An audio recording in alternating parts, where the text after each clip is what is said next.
ठीक है, कैसी चल रही है पढ़ाई? क्लास 11th में आए हुए तुम्हें ऑलमोस्ट 1 महीना होने वाला है।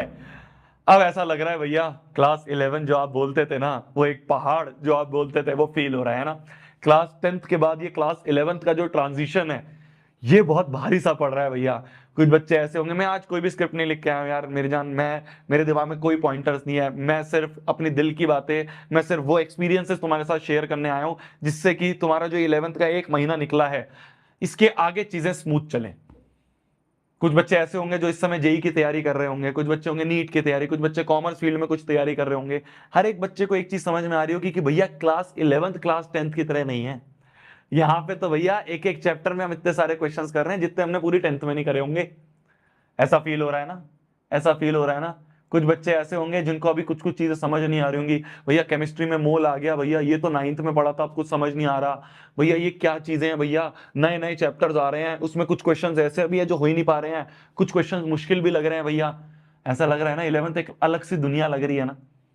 आज की वीडियो में मैं तुम्हारे साथ बस वही सब चीजें शेयर करने आया हूं जो कि मेरे को कायदे से तो पहले दिन पे शेयर करनी चाहिए थी जब तुम्हारा 11 स्टार्ट हो रहा था, पर उस समय ना तुम्हें इन चीजों का महत्व समझ नहीं आता।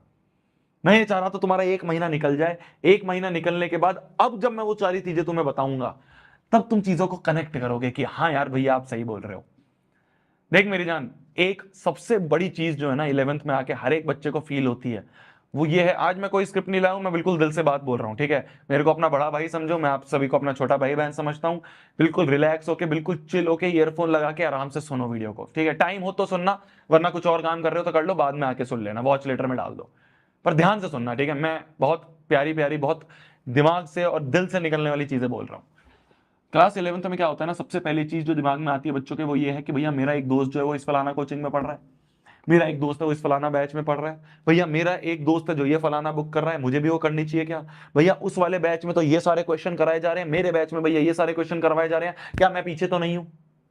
फील होता है ना ऐसा? फील होता है ना ऐसा? इसमें सबसे पहली चीज जो है वो तुम्हें ये दिमाग में रखनी है कि देखो रिसोर्सेज बहुत सारे हैं, बैचेस बहुत सारे हैं। मैं किसी बैच को गलत नहीं कह रहा हूं, मैं किसी कोचिंग को गलत नहीं कह रहा हूं, मैं किसी बुक को गलत नहीं कह रहा हूं। मैं बस ये कह रहा हूं कि जिसमें अब तुम एनरोल हो गए हो ना, उस मास्टर पे भरोसा रखो, उस मास्टर पे, उसके एक्सपीरियंस पे, और उसका जो टीचिंग का पिछले साल से वो पढ़ा रहा है बच्चों को, उस पे भरोसा रखो। अब ये टाइम ये नहीं है कि हम कंपेयर करें, भैया उस बैच में तो ये चलता है, इस बैच में तो ये चलता है। तुम्हारे पास इतना टाइम ही नहीं है। वो जो लोग कर रहे हैं करने दो, जो बच्चे ऐसा कर रहे हैं करने दो। तुम्हारा मेन इस समय फोकस होना चाहिए कि जो मास्टर से इस समय मैं पढ़ रहा हूं, तुम हमसे पढ़ रहे हो, प्रारंभ बैच से पढ़ रहे हो, बहुत बढ़िया, हम पे भरोसा रखो। तुम फलाना किसी और बैच से पढ़ रहे हो, उस पे भरोसा रखो। सारे के सारे टीचर्स बहुत अच्छे हैं, सब बहुत मेहनत कर रहे हैं, सबके पास बहुत अच्छा एक्सपीरियंस है। जिस पे भी एनरोल हो गए हो, मैं ये नहीं कह रहा हूं कि तुम नेक्स्ट टॉपर्स पे हो तो नेक्स्ट टॉपर्स की बात सुनो। तुम किसी और प्लेटफॉर्म पे हो, किसी और तीसरे प्लेटफॉर्म, किसी और चौथे प्लेटफॉर्म पे हो, जिसमें भी एनरोल हो गए हो, अब उस मास्टर की बातों पे लकीर मान के भरोसा करना है। वो एक मास्टर कैपेबल है तुम्हें उस फलाना सीट तक पहुंचाने के लिए, चाहे तुम आईआईटी की बात करो, नीट की बात करो, सीए की बात करो, किसी की भी बात करो। वो जो टीचर है ना, वो टीचर कैप वो टीचर कैपेबल है, तो उस पर भरोसा रखो।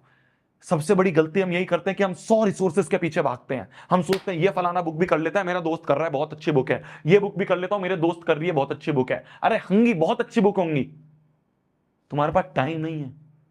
तुम्हारे पास इस समय इतना टाइम नहीं है कि तुम 100 बुक्स करो। जो कोचिंग में तुम हो उसका मटेरियल तुम्हें दिया गया है, जिस मास्टर से तुम पढ़ रहे हो उस मास्टर ने तुम्हें नोट्स लिखवाए हुए हैं, वो मास्टर तुम्हें कुछ कुछ होमवर्क देता होगा, क्वेश्चंस, बस उतना भी कर लोगे ना, तुम अपनी 11वीं के 99% बच्चों से आगे होगे। क्योंकि 99% बच्चे वो भी नहीं करते। 99% बच्चे और 100 चीजों में भागते हैं। लास्ट में आके उन्हें पता चलता है कि यार इससे बढ़िया तो यही कर लेता जो टीचर बता रहा है। ये मैं तुम्हें अपना पर्सनल एक्सपीरियंस बता रहा हूं, मेरे दिमाग में भी यही था। मैं सोचता था कि यार ये कोचिंग के मॉड्यूल तो सब फालतू हैं, ये जो कोचिंग की डीपीपी है सब फालतू हैं, ये बुक कर लेता हूं, ये बुक बताया है भाई एक मेरे को, एक दोस्त ने, एक सीनियर ने, इस बुक से सब हो जाता है। तो भाई तू उस कोचिंग में क्यों पढ़ रहा है? बिल्कुल लॉजिकल सी बात है। वो जो मास्टर तेरे को पढ़ा रहा है, उस मास्टर ने जो तेरे को होमवर्क दिए हैं डीपीपी में, मॉड्यूल में जो तेरे को होमवर्क दिए हैं, बेवकूफ तो नहीं है वो। एक चीज समझ लो मेरी जान, अगर 11वीं में तुम्हें अपना काम, अपने होमवर्क से अलावा टाइम मिल रहा है और फलाना बुक करने का, मतलब तुम ये काम गलत कर रहे हो। मैं फिर से रिपीट कर रहा हूं, ध्यान से सुनना। 11वीं में अगर तुम्हें एक्स्ट्रा टाइम मिल रहा है apart from these homeworks, DPP, module, अगर तुम्हें लग रहा है भैया इसके बाद भी मेरे को बहुत एक्स्ट्रा टाइम मिल रहा है, मतलब तुम ये सारा काम अच्छे से नहीं कर रहे हो, क्योंकि सारा टाइम इसी में निकल जाता है मेरी जान। तुम्हारी एक दिन में मान लो, बिल्कुल अगर वर्स्ट केस भी ले लें, 2 क्लासेस हैं, 2 क्लासेस 1.5-1.5 घंटे की है ना, 2 क्लासेस होती है तुम्हारी, 2 क्लासेस हो गए 1.5 2 घंटे की, तो 2 क्लासेस जो है तुम्हारी, 2 क्लासेस जो है तुम्हारी, उन 2 क्लासेस में ही, उन 2 क्लासेस में ही तुम्हारे ऑलमोस्ट 4 घंटे निकल जाएंगे।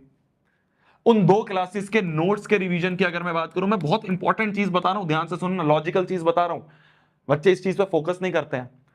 क्लासेस, क्लासेस का मतलब सिर्फ तुम ज्ञान ले रहे हो, ज्ञान लेने के बाद उसके नोट्स भी तो रिवाइज करोगे। उनके नोट्स रिवाइज करने में मान लो तुम्हें 1 घंटा लग रहा है या 2 घंटे लग रहे हैं, अच्छे से नोट्स रिवाइज करने, एक एक क्वेश्चन को खुद करना है घर पे आके, एक एक डेफिनेशन को याद करना है, एक एक रिएक्शन को याद करना है, चाहे तुम केमिस्ट्री की बात करो, कोई और फॉर्मूला है उसको याद करना है, कोई डेफिनेशन उसे याद करनी है, कोई थ्योरी है उसे याद करनी है, तो उन्हें याद करने में, नोट्स को रिवाइज करने में तुम्हें 1 से 2 घंटे लग जाएंगे। फिर उसके बाद टीचर ने तुम्हें कुछ होमवर्क दिए होंगे, होमवर्क में कुछ क्वेश्चंस दिए होंगे, उन होमवर्क के क्वेश्चंस को अटेम्प्ट करने में ही तुम्हारे 2 से 3 घंटे निकल जाएंगे। फिर उसके बाद तुम क्लास में जाओगे, मान लो तुमसे कोई क्वेश्चन नहीं हुआ, तुम उसका डाउट पूछोगे सर से, सर वो डाउट बताएंगे, तुम घर पे वापस आओगे, उस डाउट को फिर से सॉल्व करोगे।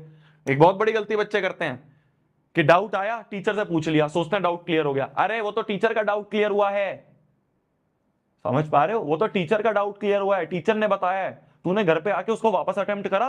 अगर तूने घर पे आके उसको वापस अटेम्प्ट नहीं करा ना, तो वो तेरा गोला गोला ही है, 4 दिन बाद फिर भूल जाएगा। तो घर पे आने के बाद जो डाउट्स थे, जो डाउट्स तुम्हारे पिछली डीपीपी में, पिछले मॉड्यूल्स में आए थे, उन्हीं में तुम्हारा आधा घंटा निकल जाएगा। इसके अलावा स्कूल वगैरह जाते होगे, अगर तुम डमी नहीं होगा तो नॉर्मल स्कूलिंग जाते होगे, 6-7 घंटे तुम्हारे वहां जाते होंगे।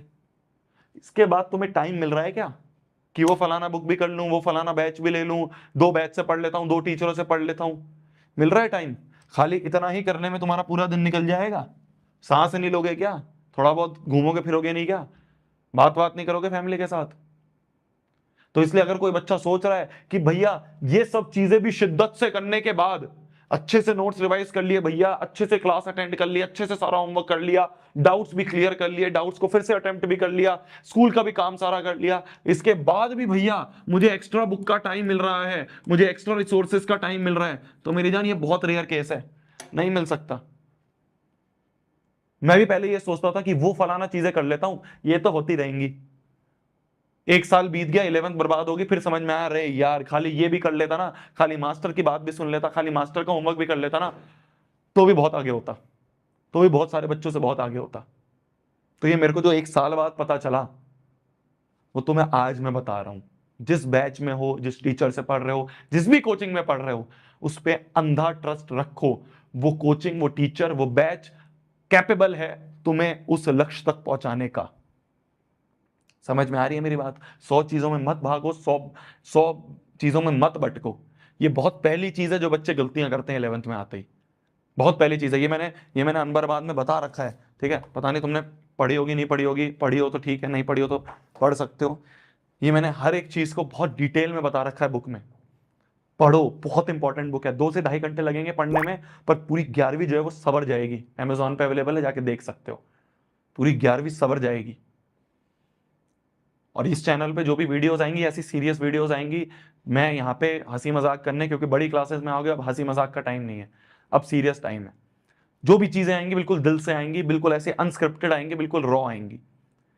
ध्यान से सुनना एक एक चीज को, बिल्कुल रॉ चीजें बताऊंगा, वो चीजें बताऊंगा जो और फालतू का ज्ञान वाली चीजें नहीं, जो प्रैक्टिकल है, जो प्रॉब्लम है, जो मैंने फेस करी, जिसकी वजह से मैं बर्बाद हुआ, वो बताऊंगा। ये पहली चीज है जिसकी वजह से मैं बर्बाद हुआ था। मैं उन टीचरों पे भरोसा नहीं करता था, अबे उस कोचिंग में मैंने 2.5 लाख रुपए भरे हैं, उस पर फोकस नहीं कर रहा हूं, और 250 रुपए की 100 बुक्स पे फोकस कर रहा हूं। अच्छी बुक है, मैं ये नहीं कह रहा गंदी बुक्स हैं, बुक्स बहुत अच्छी है, पर तुम्हारे पास टाइम ही नहीं है ना, कहां से कर लोगे? और अगर तुम कर रहे हो, मतलब तुम इन चीजों को अच्छे से नहीं कर रहे हो, इन चीजों पर तुम फोकस नहीं कर रहे हो, इसको बस ऊपर ऊपर से कर रहे हो, फिर सोच रहे हो बुक कर लेता हूं। अरे ये सबसे बड़ा बेस है, ये सबसे बेसिक चीजें हैं। नोट्स हो गए, नोट्स को रिवाइज करना हो गया, नोट्स को कैसे रिवाइज करते हैं, ये सब चीजें मैंने तुम्हें 10th में समझा रखी है। फिर तुम चाहते हो एक वीडियो बना दूंगा, पर 11वीं है, इंपॉर्टेंट क्लास है, 11वीं सबसे मुश्किल क्लास मानी जाती है पूरी स्कूल लाइफ की।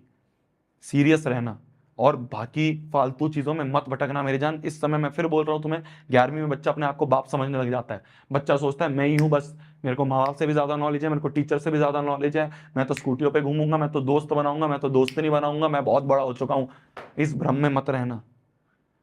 अभी तुम्हें कुछ नॉलेज नहीं है, अभी तुम्हें कुछ नहीं पता इसके आगे तुम्हारे साथ क्या होने वाला है। इस भ्रम में मत रहना, तुम बाप बन चुके हो। मैं फिर बोल रहा हूं, बिल्कुल हार्श चीजें बोल रहा हूं। इस भ्रम में मत रहना कि तुम्हें बहुत नॉलेज होगी है, तुम बहुत बड़े हो चुके हो, तुमने 10वीं निकाल दी। 10वीं कुछ भी नहीं है, 10वीं कुछ भी नहीं है। तुम्हें फील हो गया होगा 1 महीना निकल गया है, 10वीं कुछ भी नहीं है।